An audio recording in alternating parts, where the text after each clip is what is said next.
travel down to a little place near southeastern corner of Kentucky, a little place called Crank's Creek that now it doesn't even have a store where you can buy milk or bread.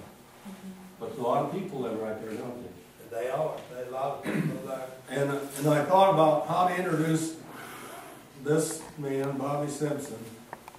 So I'm just going to try to tell you a few things that he won't say. And I know a lot of you out here have been down to Crank's Creek and know Bobby Simpson, but some of you haven't. So for the benefit of those, Bobby and Becky Simpson worked together as a team. And when Becky said when she was about 6 or 8 years old, she and her twin brother Harm would go out and they'd play games like children do. And she said even then, she said, ooh, I grew up hard. She said one year, remember, they got a toy.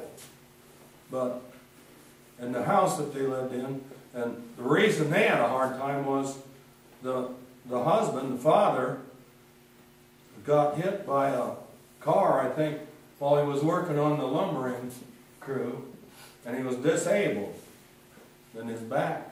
And of course they didn't have Social Security, so she lived in a house where she said that the cracks in the walls were so big that when the snow blew in the winter, it would cover her bed with snow.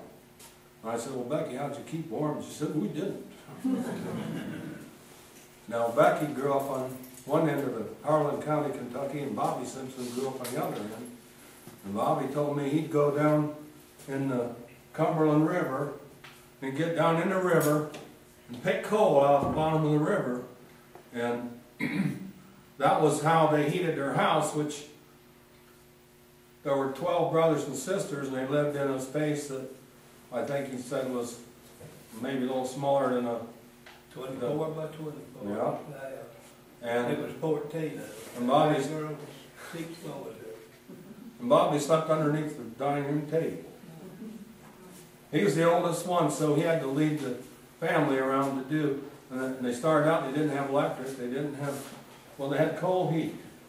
So then Bobby said that one day he was in church, and so we know Bobby's known the Lord for a lot of years. This choir came to his church over in Wallens Creek, and one of the choir members was a pretty little girl, and he caught Bobby's eye, and he said, he went over and he said, is it okay if I sit down beside you? And Becky said, yeah, that's okay. Bobby said, I've been sitting beside her ever since. But in 1977, and this is the real start of Crank's Creek Survival Center, when there were 3 big floods that came into Crank's Creek Holler, and by the end of the first 2 floods, Crank's Creek was filled with logs and mud.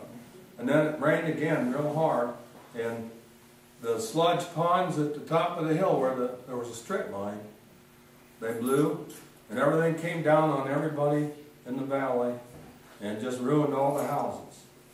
So what ended up was Becky was called eventually first to Frankfurt to testify about what happened to the victims of the mining companies, and ended up in Washington, D.C. in front of the Senate committee of Tip O'Neill and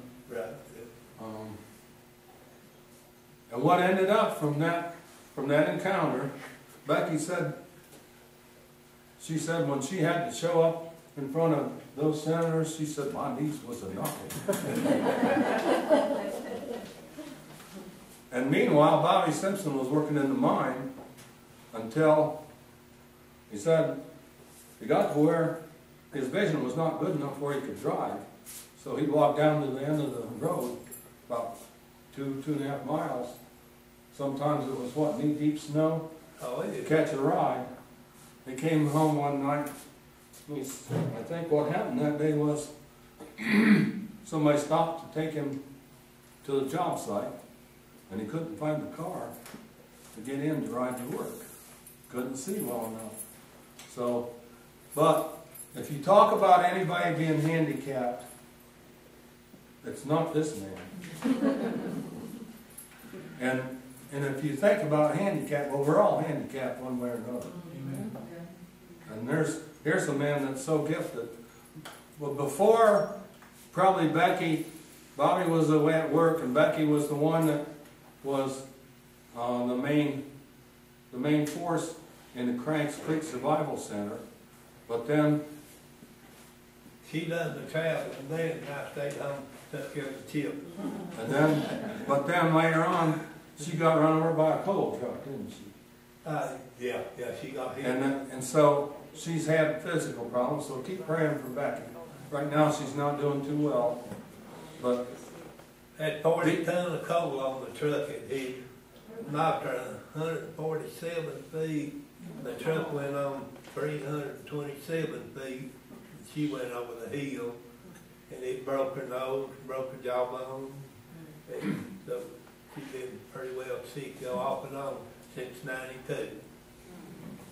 one of the times when I went down to Cranks Creek Holler and found Bobby, he was up in the rafters in his house.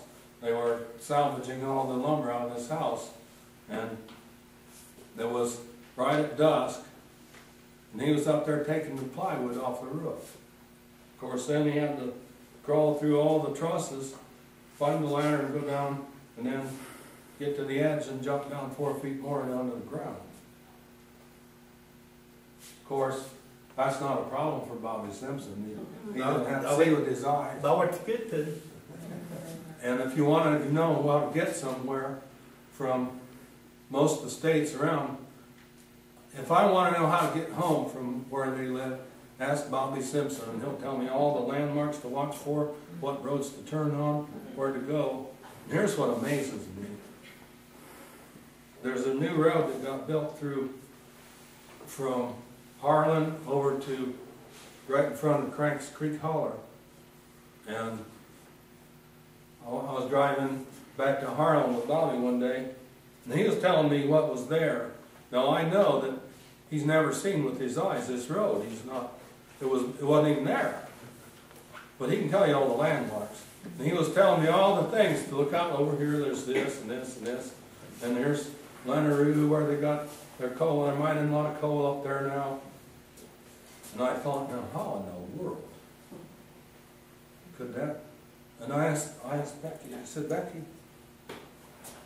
how does he do that? How does he know that? And she said to me, she said, well, if you could tell me, then we both know. So here's Bobby Simpson, who this year he just told me every year, every day, he'll sit at home and he'll get anywhere from 20 to 50 phone calls. Somebody has to, they say, well, some lady will call in and say, my kitchen floor has fallen in and I can't reach the sink anymore. Or the roof caved in on the bed and we had to move the bed and the floors caved in. We need a place to sleep in our bedroom, so we need help.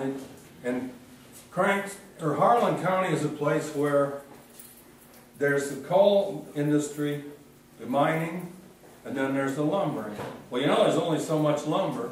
You also know that some of the mines are already played out, and with all of the technology now, they don't need all of the hand workers that they used to.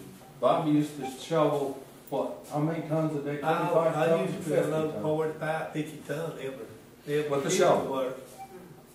He was probably the foremost coal loader that was there. So anyway, now you have a little bit of a flavor, and it'll take a long time, but I used to read in the Reader's Digest about, it was a story called the most unforgettable character that I met.